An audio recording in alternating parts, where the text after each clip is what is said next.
The mountains to the north lay sunwise in corrugated folds, and the days were cool, and the nights were cold, and they sat about the fire, each in his round of darkness in that round of dark, while the idiot watched beyond the edge of the light. The judge cracked with the back of an axe, the shin bone of an antelope, and the hot marrow dripped smoking on the stones. They watched him. The subject was war.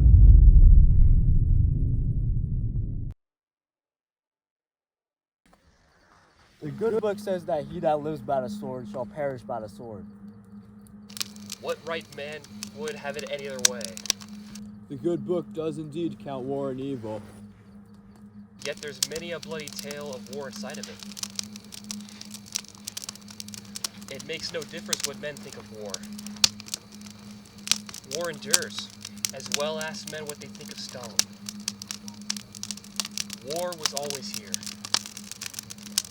Before man was, war waited for him.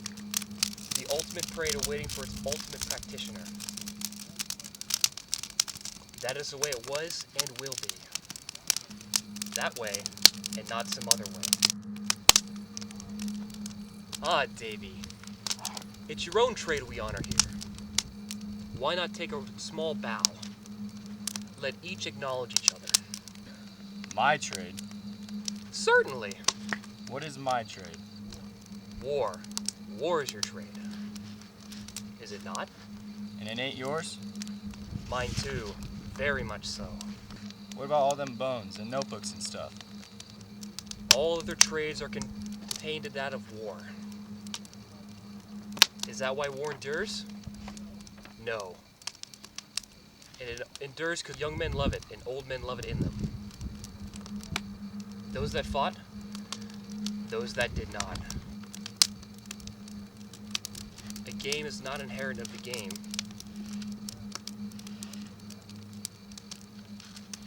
But rather in the value of that which is put to hazard. Games of chance require a wager to have meaning. Games of sport require the skill and strength of the opponents, and the humiliation of defeat and the pride of victory. And they are in themselves sufficient stake, because they adhere in the words of the principle that defines them. In trial of chance or trial of worth, all games aspire to the condition of war. For here that which is wagered swallows up game, player, all. Suppose two men at cards with nothing to wager save their lives. Who has not heard of such a tale? A turn of the card. The whole universe for such a player has favored, clanking to this very moment which will tell if he is to die at the man's hand or the man at his. What more certain validation of a man's worth could there be? This enhancement of the game to its ultimate stakes admits no argument concerning the notion of fate. The selection of one man over another is a preference, absolute, irrevocable, and it is a dull man indeed who could reckon so. Profound against decision without agency, or significance either one. In such games, for there have their stake, in the annihilation of the defeated, the decisions are quite clear. The man holding this particular arrangement of cards is thereby removed from existence. This is the nature of war, whose stake is at once the game and the authority and the justification. War is the truest form of divination. It is a testing of one's will and the will of another. Within that larger will which becomes and binds them is therefore forced to select. War is the ultimate game because war is that last, the forcing unity of existence. War is God. You're crazy, Holden. Crazy at last. Might does not make right. The man that wins in some combat is not vindicated morally. Moral law is an invention of mankind for the disenfranchisement of the powerful in favor of the weak. A moral that could not be proven right or wrong by any test. A man falling dead in a duel is not thought thereby to be proven in error. adds to his views.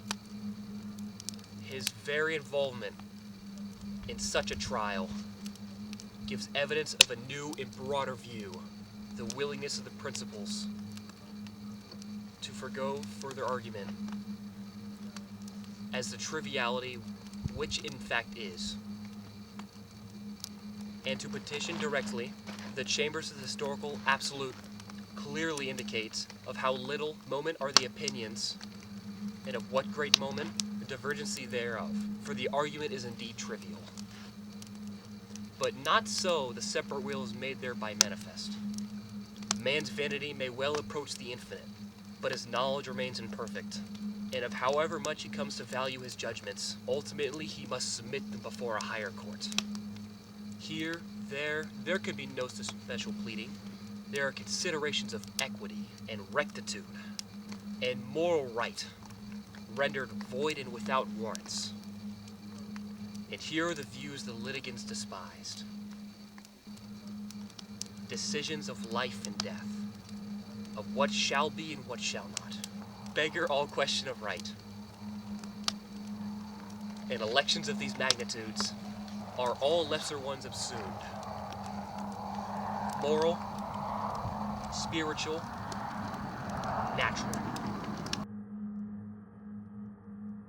But what says the priest? The priest does not say, The priest does not say, "Thou to sit." but the priest has said. For the priest is put by the robes of his craft and taken up the full of the higher calling, which all men honor. The priest also would be no God server, but a God himself. You've a blasphemous tongue, Holden, and in truth I was never a priest, only a novitiate to the order. Journeyman priest or apprentice priest?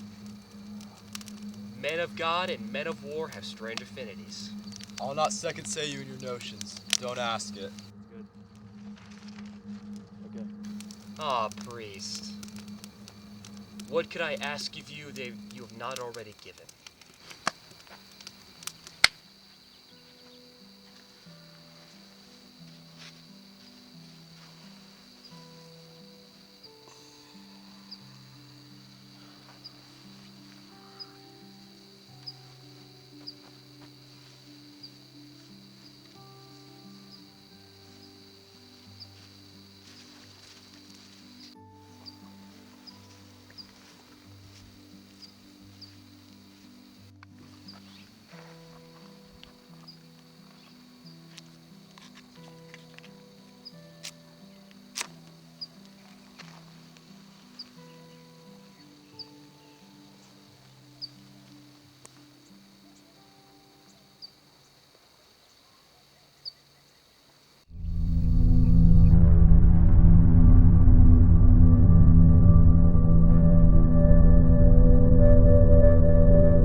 Well, let me have a rule and a saw and a board and I'll cut it. I'll climb up a ladder with a hammer and a nail and I'll nail it. Well, we worked so hard to build a little house together. In the snow or the rain or the ice cold wind, whenever. Was you good? Oh, the smoke's getting in my eyes. What the weather, we're together.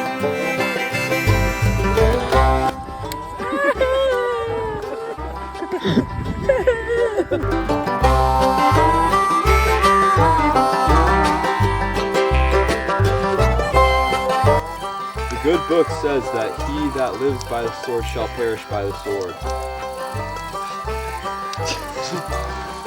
Cut.